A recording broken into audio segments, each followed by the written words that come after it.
Good morning again. Good afternoon, depending on where you are. Welcome to Fireside Chat number 3. Today I have two special guests, as usual, one based in California, one based in Switzerland. And I'll get to the introduction of them in just a second.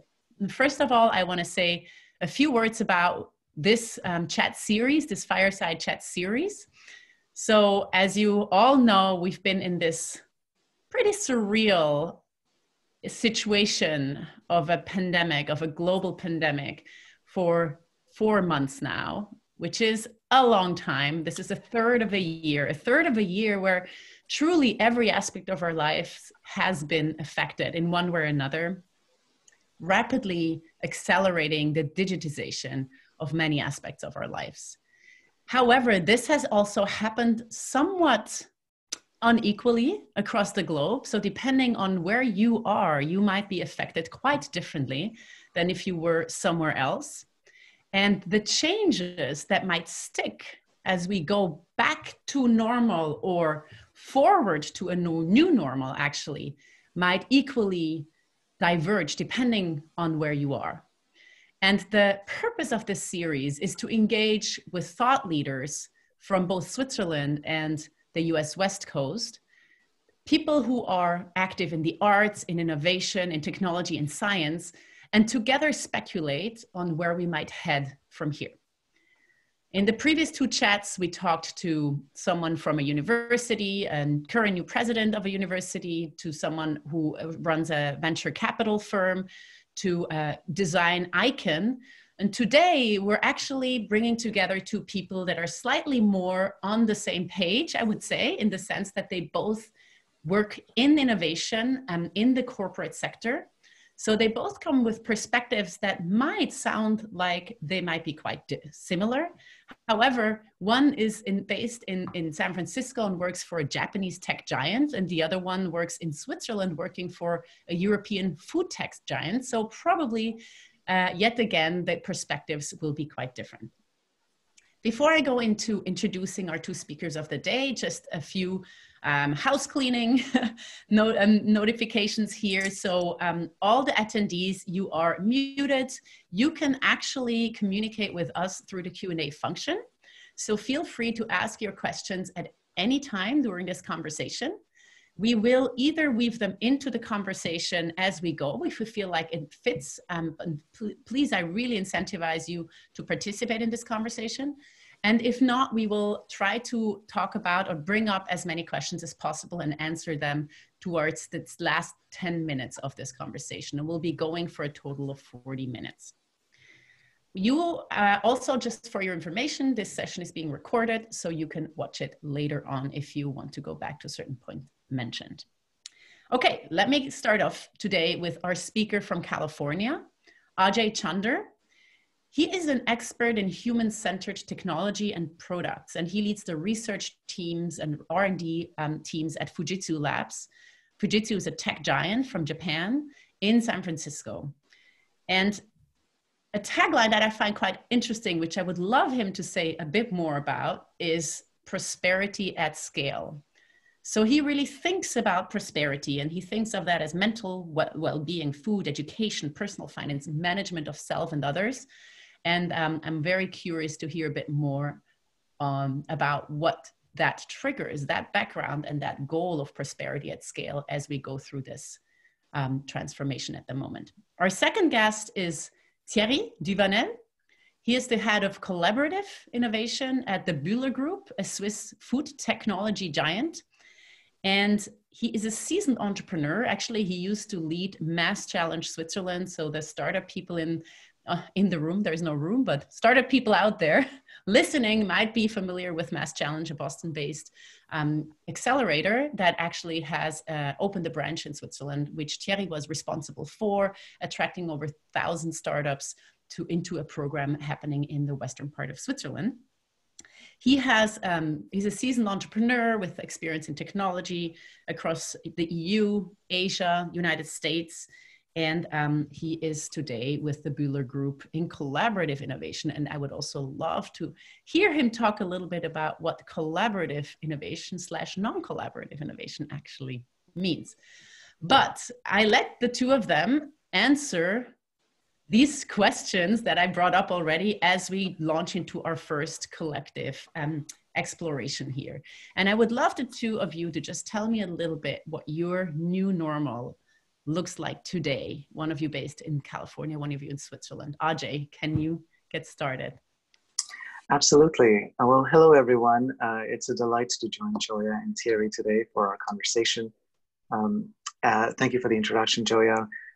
Fujitsu is a company that is focused on innovation for sustainability at scale and for increasing social trust. And so in that context, taking the lens back down to me as a person in the context of Gioia's question, this normal, I've been playing with this word new normal, and I'm going with better normal for myself, because sort of aspirationally, that sort of leads me to living in a way that is aligned with the way I hope we at scale will start living. So the new normal, or the better normal, or the normal right now looks more grounded and attentive against a background of more controlled chaos. So what I mean by that is that I used to go to places to provide services at work or to receive services, but now all my worlds are coming together to where I am. And as a result, this creates a bit of chaotic collision. It requires more management on my part, and therefore it invites more attention from me to how I'm spending my time across various roles that I have in my life. And so this invitation to be more attentive, more mindful, actually leads to feeling more grounded and appreciative and grateful, while recognizing that a lot around the environment has changed. So I find that a net positive. Very interesting. The more grounded and attentive against a backdrop of more chaos, in a way. More controlled chaos, yeah. More controlled chaos. Yes, yes. Because, you know, sometimes, yes, I would say yes. I don't know if that's a function of the fact that a lot is happening in the same physical space. Like we used to move through space much more, and we're not moving through physical space as much. And so in some ways, space is one of those things that we can control, what we invite into our homes, what we invite into our attention through the conversations that we participate in, and so on. And so it feels like that the ability to be grounded physically, or rather the requirement to be grounded physically, has created an invitation to be more grounded in terms of how we manage our time. And for me personally, that has felt like a positive challenge. I just felt like it connects to how in my role as an innovator, how technology can help me be more grounded, help me manage all my responsibilities a little bit better. So I would say that that's been my experience so far. Very interesting. So I hear you talk about, in a way, more intentionality, or the invitation to be more intentional. In some ways, Thierry, does that resonate with you? It does. At the risk of maybe surprising some, I think, and I'm not the only one, certainly, this new situation hasn't changed much when you deal with a network of people who are anyway around the world. So in my day-to-day, I would say I used to spend a lot of time on Zoom, Skype, Google Hangouts, BlueJeans, whatever, and I still do. So it doesn't change much to that. What is changing though is the importance of human. We probably realize more than ever that we ask first, how are you doing? Is everyone safe? Is your family okay? And these are probably things that we should have never forgotten. But this crisis has reminded us to do it, and I see that as a very positive sign. I mean, the situation in Switzerland is getting easier. Some say too much or too early. We were debating just before about the differences between California or the US in general and Europe and probably Switzerland. But it's surprising to see how we get used easily as human beings, as Homo sapiens, to any situation when it affects all of us. I remember looking at horrible pictures from World War II. When you look at them, you say, well, how could these people deal with this? And to some extent, although it was much less brutal, thankfully, we have also gone through, and we will still go through, some pretty serious situations. But since we are all embarked on the same journey, we deal with it. So maybe in a little bit of a provocative manner, I would say, yes, the means of working, the means for going shopping, the means for doing various activities have changed. But overall, we carry on. Life goes on. And I sometimes reflect on that just to stay positive and to really think that regardless of all the challenges we're going through, in 5 years' time, we'll look at that and say, well, that was certainly a challenge. That was tough, but we made it. And I'm positive. I'm absolutely optimistic that we will go through it. Keep calm and carry on. Some of that slogan. That's a British person in me. Exactly. Yes. During the bombings, right? So we're talking absolutely. about. I was referring to these pictures in my mind. Absolutely. Mm-hmm. Mm-hmm.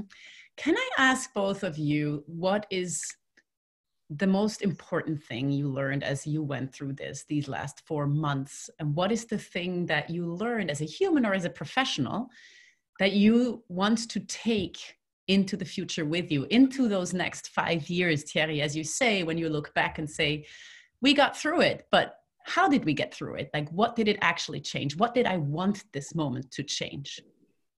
And Ajay, maybe give the word back to you first again. Sure. So for me, it's been a visceral reminder of how densely and deeply connected our lives are with others. If I put on my computer science hat, pandemics are about networks. If I put on my just being a human being hat, life is about being connected.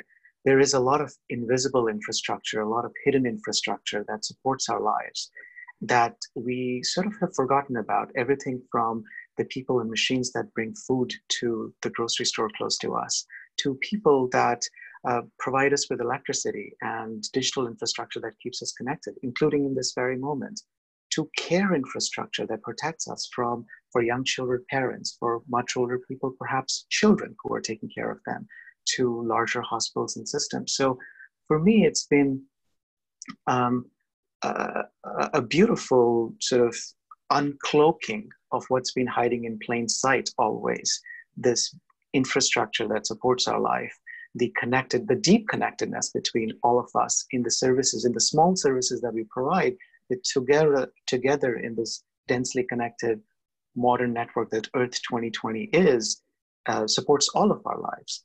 And as I look at the next 5 years or the next 10 years, the urgency for increasing safety in all of our lives today essentially is a call for making this infrastructure more resilient. And my hope, and it coming from the research background, my work and my call and the call of the communities that we all see working hard to solve the present problem, is that we take this moment and make it a pathway for prosperity for the world, going from safety today to resilience to prosperity. And that's that would be a wonderful global way to meet what is definitely a crucial need now, but is also a stairway or a pathway to prosperity. Wonderful.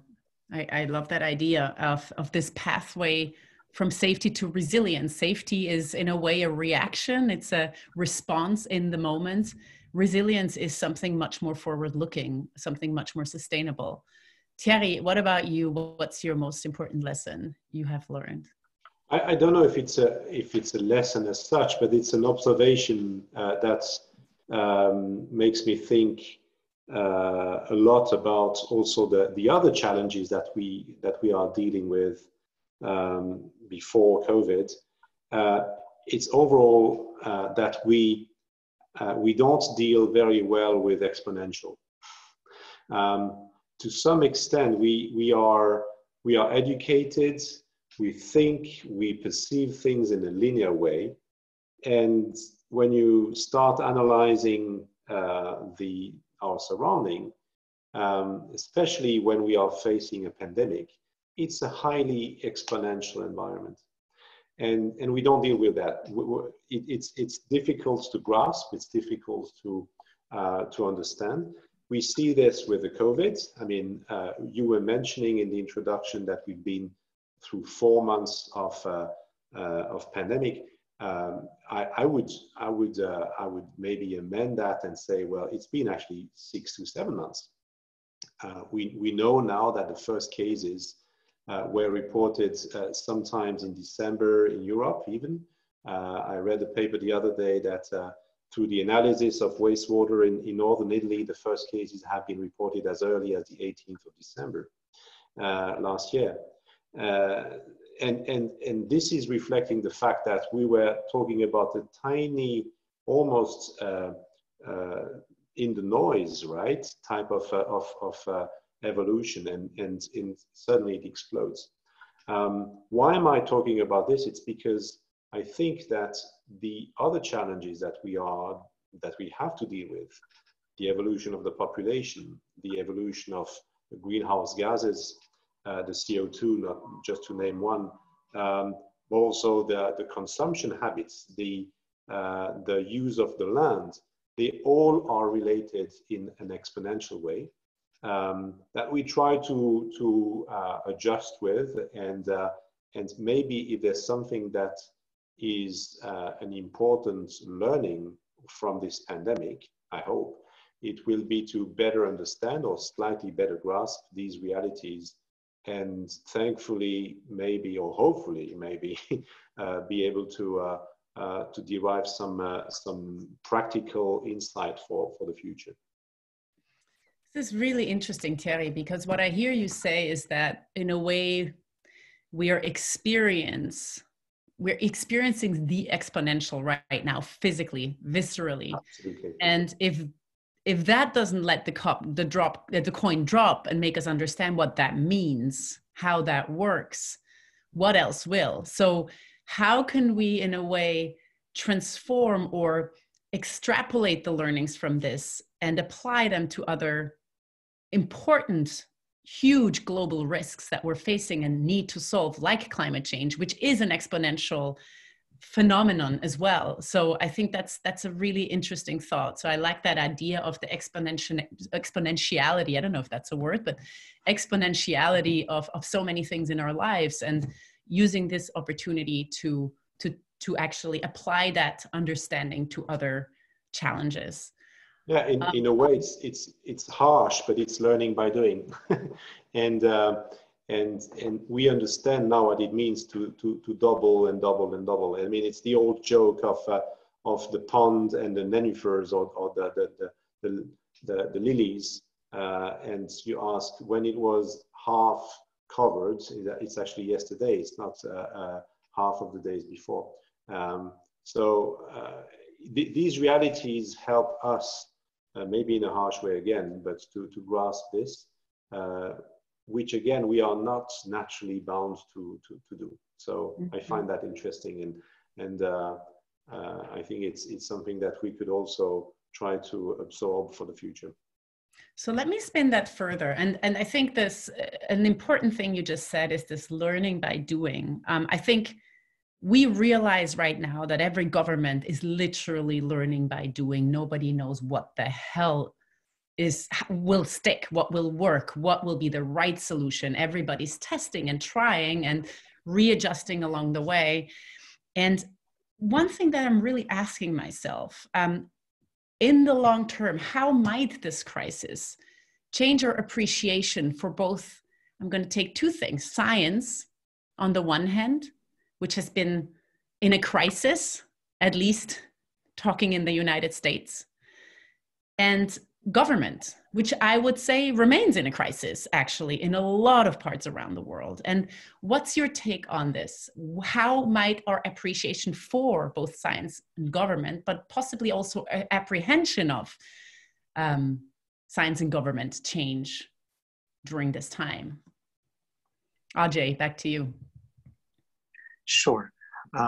Well, I've always been bullish on science. So, I think one of the things that most of us are looking forward to are meaningful therapeutics and vaccines to get past this particular moment of global crisis. But I'm also a believer in decentralization being a mega force that affects the way structures form and evolve over time. So one of the things that we're seeing in this moment of broad global need is a decentralized approach to creating experiments, sharing the results of those experiments, and advancing our knowledge about therapeutics, about what should frontline doctors in the ER do, what should better preventive measures be across the population, and so on. One of the things that has been a challenge, though, is that as you have a longer and a fatter tail of hypotheses, for example, in order to respond to this, or if we take a different problem, not just the problem of solving this particular, the way this particular virus attacks our body, but solving the problem of sustainability along some of the dimensions that Thierry mentioned. How do we feed a population that is 10 times bigger than it was 50 years ago? How do we generate protein that is sustainable for the planet and does not use animals as the only machine for generating protein? So those are scientific questions. And in order to solve those scientific questions, we need collaboration at a scale that we haven't seen before. In order to provide that collaboration at scale, we need to use information technologies that act as a trusted computational substrate. We were talking earlier about, or I was mentioning how in this sort of controlled chaos, I feel more grounded because I feel the need to manage a new constellation of responsibilities. And in the same way, there's a new constellation of how science is being done across the world in this moment. But it's a reflection, I think, of how science will be done or how innovation will be done. The open source community changed how software is generated, and everything that we are, Zoom uses a huge amount of open source software, or anything else that we use in our lives uses a lot of open source software. So if you think about open science, I think about solving, call it open solve, let's say. We solve things in a way that we share our experiments and we share our results. In order to do that at scale, we need new computational substrates that accelerate innovation. So I believe that this moment is going to lead to platforms that enable this kind of global connected thinking to happen more frequently. And there's a plethora of powerful, important problems that need that kind of thinking: global warming, food security, well-being, creating policies for communities and nations that are equitable.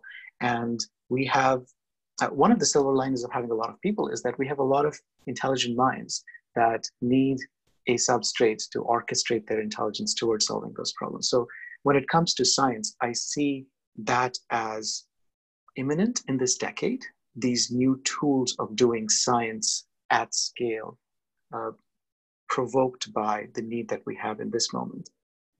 And a couple of words on government, that was the other dimension that you mentioned. So if we look at, again, decentralization applied to governments, and this is something that Switzerland is quite familiar with, and in the US, we have a federal system as well, where different states, as we see in this pandemic, are making different decisions about how the population should react, should behave. But beyond states, we have even city-states. Like I live in the San Francisco Bay Area, and some people think of this multi-county area as having a different sort of behavioral profile than, for example, even the rest of the state of California does. So so it seems that leadership also is moving to a place, given the demands of the moment, where we're all being asked to be our own leaders. So parents know this more viscerally in this moment, especially parents of young kids who have to perhaps do homeschooling together with the normal things that parents do. People who are caregivers inside their homes have to be leaders in a different way. They have to perhaps be nurses and caregivers to a more professional extent than they have been previously. So as we also move towards providing leadership, starting from us as individuals, and we start including in our identity, being a leader ourselves, that has powerful repercussions for what we start to expect from more traditional leaders, whether it's in private or public space. I think that with my optimistic lens on the future is also a positive change that comes out of this. This is fascinating, Ajay. I think the idea of, I think this would be its whole own conversation, but how might this moment change leadership through self-leadership, starting with children? I think that's a fascinating conversation, actually. I want to actually, before I move on to you, Thierry, I want to bring in a question from the audience, because I think it might be tying in well with what you were just talking about. You talked about the importance of sort of open science or open solve that requires a computational substrate to actually facilitate that collaboration at scale to solve those challenges. Now, one attendee, anonymous actually, so I can't mention the name, otherwise I would like to, but is asking whether the Silicon Valley mantra of scale and growth is still the right instrument in the post-pandemic digital world. And maybe you can tie that to the point you just made. Absolutely. So it's a great question. And I would say, let's tease those two words apart. Scale and growth are quite different concepts in my mind. So when you talk about things at scale, you mean it in a physics sense. So we want, for example, prosperity or food security. Let's talk about food security. We want food security for everybody on the planet, because being able to provide that food security means that human beings as intelligent beings are freed up to use their minds and bodies for productive pursuits in a way that they wouldn't be if they are focused on acquiring food. Growth, on the other hand, means that you have a certain metric that you're trying to optimize, and that you're continually looking to improve that particular metric. So for example, again, in the context of food, you might be trying to say, how can I extract more calories per square foot from a particular piece of land? And these two questions are different. You might provide food security not by providing more calories from a piece of land, but for providing something from a lab, or many other ways. You might provide people the ability to create what I call food computers inside their own home. And in 2030, this will not be a strange word, but imagine being able to not print your own food, which is perhaps a little bit further than that, but grow your own food, because we have so many distributed technologies of sensing, actuation, and decision-making through IoT, artificial intelligence, and so on and so forth. So I think scale, in my view, is an appropriate and perhaps even noble goal to go forward, because it involves systems levels thinking that includes everybody. Growth perhaps can lead us to a slightly more narrow place of mind where we focus, because it really depends. If you have the right metric, the two can be the same. If you are thinking about growth in general prosperity for everybody, it can be the same thing. So with growth, I think there's a higher responsibility to choose the right metric and not be narrowly focused on just optimizing that metric. We've seen problems with that in digital infrastructures and also in physical infrastructures. So that would be my perspective on that. Thank you very much. I don't want to deprive Thierry also of the chance of talking to us a little bit about your assessment on how our perception or appreciation for science and government might be affected. Well, I'll maybe quickly jump on the government, just on what Ajay said before. Before this period, we used to have to read every now and again what is the best or the most appropriate organization set of laws or institutions. And you could argue that in some cases, big countries do better than small ones. On the other hand, in some cases, small ones will do it. Then the federal organization has been also cited many times to be quite effective in dealing with different types of crises. We see that now we have a mix of everything. We have pretty big countries dealing relatively well with this pandemic. On the other hand, small ones making choices that prove to be actually quite difficult. Sweden, not to name them, choosing the pathway of population free to choose whether to isolate or not, and in the end it doesn't prove really to work. The federal organization, if there's something that we share between a big country like the US and Switzerland, tiny country is the federal organization where actually, yes, it decentralizes a lot, and it can be seen as positive, but it requires also a lot of coordination to have a common way to approach the problem, which is anyway bigger than just small communes or counties or cantons, as we call them in Switzerland. So I like very much the idea of being our own leaders and developing this maturity over time in the population through education. So this would be my take. I think there's no silver bullet. There's probably no single solution, but the answer lies very much into our own education and own beliefs. Then, I mean, to science, well, I think if there's something which is to be underlined here is that never before it has been as clear that science doesn't work in silos. The development of any solution to tackle problems as big as pandemic require absolute in direct relationship, coordination among different parts of science, whether communication, biology, bioprocessing, whatever. And this is something that maybe, at least in Europe, was still perceived in some organizations as being, you are either a biologist or an electrical engineer or a physicist, but you are not deemed really to look at the next silo. A pandemic, as we are currently in, shows clearly that we have to think horizontally, we have to cooperate, we have to collaborate, and this is a big take.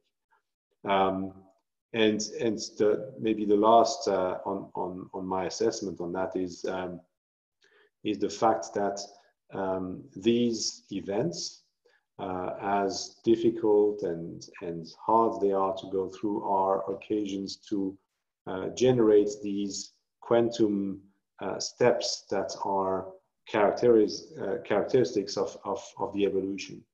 Ajay, you were mentioning just before the food security and the challenges we are facing with regards to meat, and this is something that speaks very much to my activity at the Bühler Group.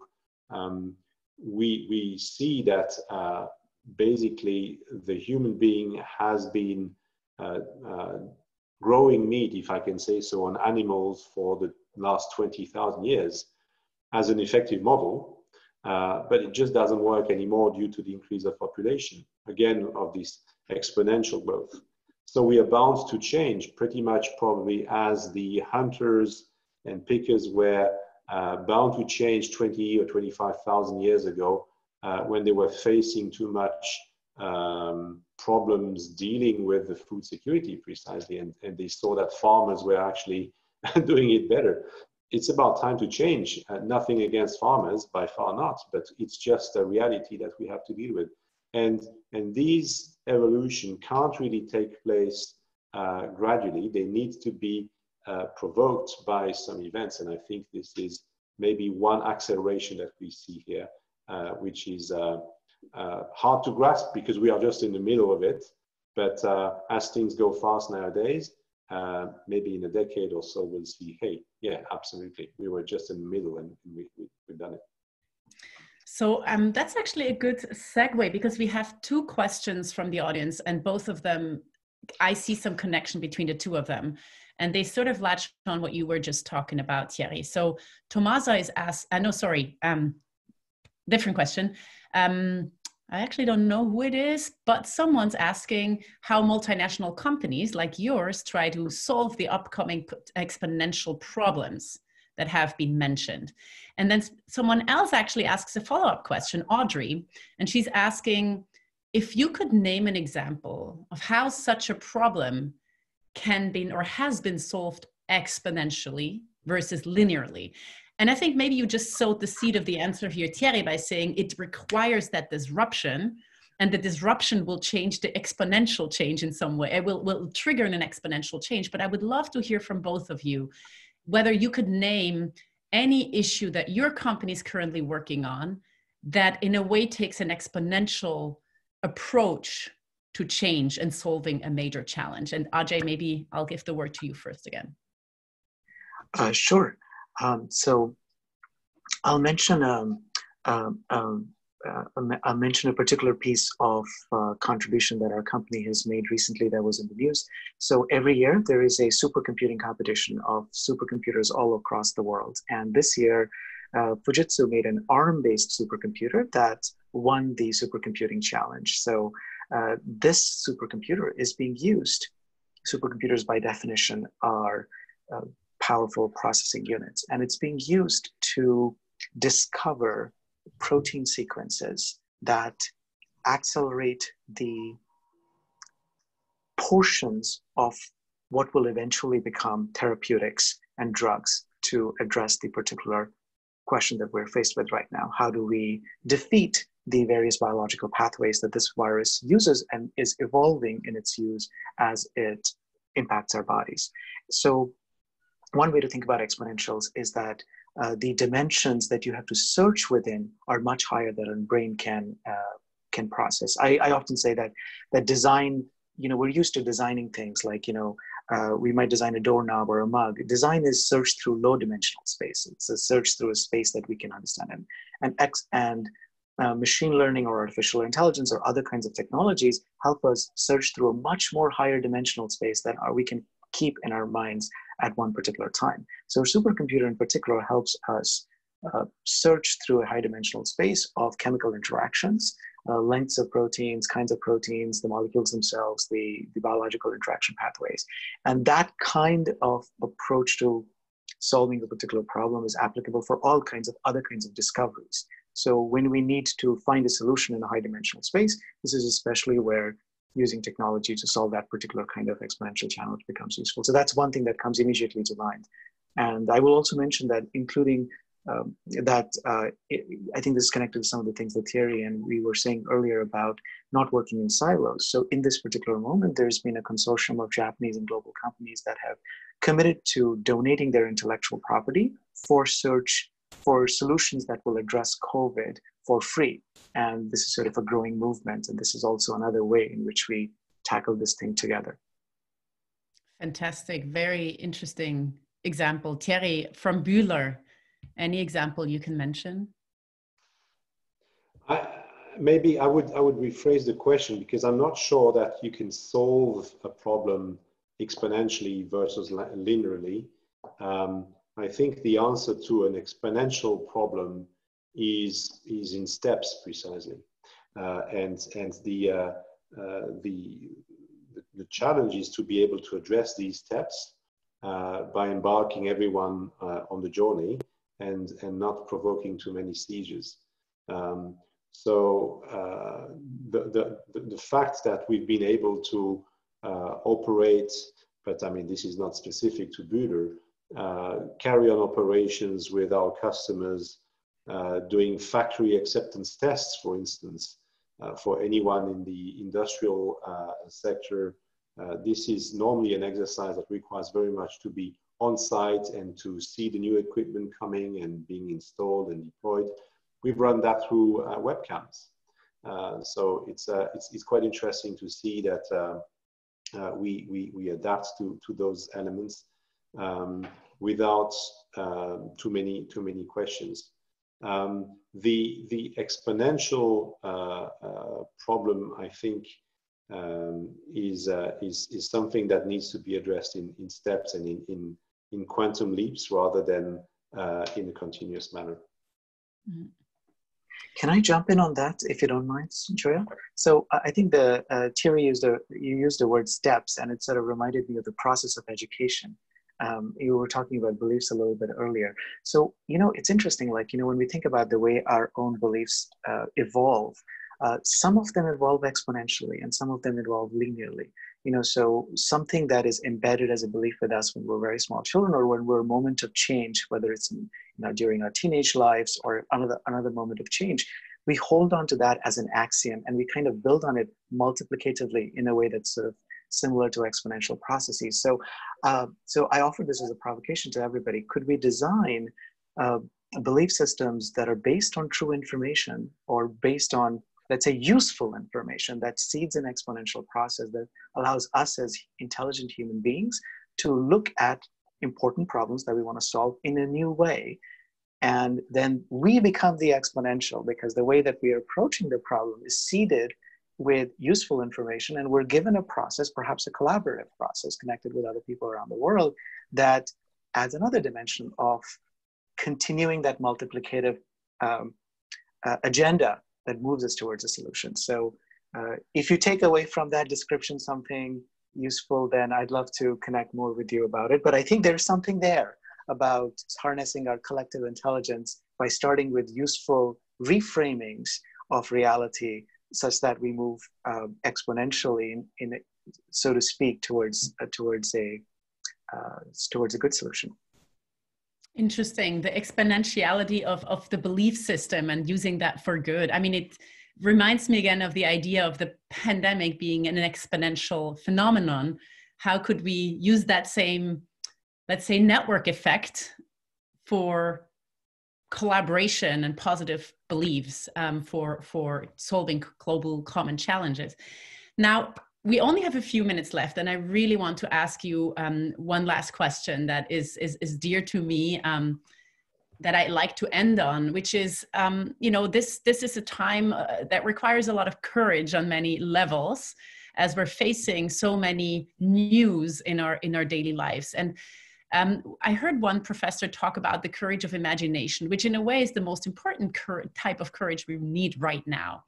Now, if you muster all your courage to be as imaginative as possible, what is your wildest imagination for a post-COVID-19 future? What will your role be in building this future? Where would you like to see us going from here? Thierry. Oh my God, this is, and you started by saying we have 5 minutes, right? I'll give you one. Give me one, even better. Look, it's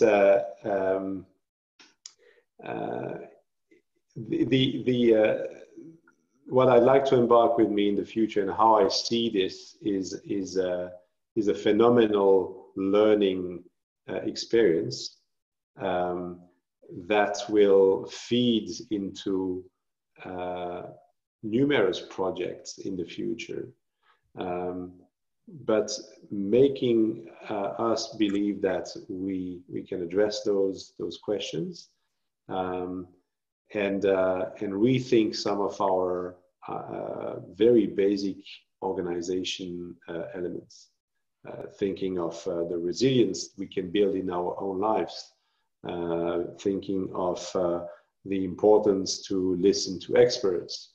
I mean, just to name a few, it's not so much structured, I'm afraid, but I think that the learning, I'm a learner personally. I love to look at new things and learn new ideas. And I see this as a fantastic opportunity to feed new ideas in the future. Wonderful. Ajay, ping pong to you. Well, I would say that you know, we have been gifted a golden opportunity, a painful but a golden opportunity to sort of to redesign the infrastructure in our world so that it's more purposeful and it's more caring. In my view, we are sort of globally being experienced a crisis of purpose and of love. You know, love and connection can be used interchangeably in this context. And as we bring focus, everybody individually around the world has brought focus over these last 6 to 7 months to their own personal health, because there is a threat. And that focus has brought a greater focus to how they're spending their time, what infrastructure in their lives supports them to be safe, to be well, to prosper. And the crisis and its economic effects has also done something unique, which is it has put a price tag on not being resilient, on not having an infrastructure that provides these things. So I see our next decade to be an evolution towards a purpose-based and care-based economy.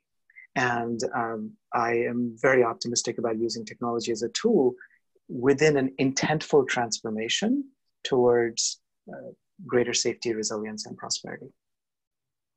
Never waste a crisis. If I can Never say. waste a good crisis, absolutely.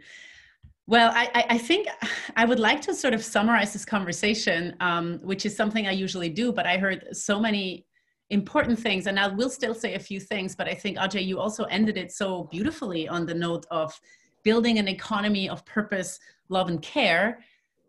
And in a way, that in and by itself is resilience. I think those are the basic pillars of resilience. And resilience is a word that came up a few times. But going back a little bit, we talked about intentionality of this moment. And right now, we can in a way be more intentional and allow things into our lives by actually virtue of being inside and letting things being outside. So we are more intentional in that sense. We also talked about, Thierry, the idea of a crisis that affects all of us. It's something that we're all going through together. The idea that pandemics are networks, and they actually teach us what exponentiality means. They teach us that in a visceral way. In that sense, it broadens our understanding for so many other issues we are grappling with as a humanity, as a shared humanity, leading us to the importance of being bullish on science, as you said it, Ajay, the importance of open science, open solve, with the right computational substrate that can accelerate innovation that is collaborative. That takes us back to your title, actually, Thierry, collaborative innovation, which is absolutely a need as we tackle these problems, going beyond silos, talking to each other across different disciplines to solve challenges that are way bigger than any one brain or any one discipline can possibly grasp. And then going back to the idea of redesigning our infrastructure towards more purpose, love, and care in order to be more resilient. So this is what I'm taking away from this conversation today. I thank you both so much for joining. This was a highlight of my week as I'm sitting in quarantine in Switzerland. I will say that it's been really inspiring and taking a lot away with me. I want to thank everybody in the audience also for joining us and staying with us, and also for asking lots of questions. I'm sorry we did not get to quite all of them, but we were able to answer some of them, at least in the course of this conversation. So a big thank you to everybody, Thierry, Ajay, and then of course everyone in the background who's making the technology work, especially Natalia and Nicola, as well as Sarah. Big thank you to everybody, and we hope you will join us again in one of our next ones, to be announced soon. Thank you. It was a pleasure. A pleasure. Thank you, everybody. Thank you so much. Stay well, everyone. Bye-bye. Bye.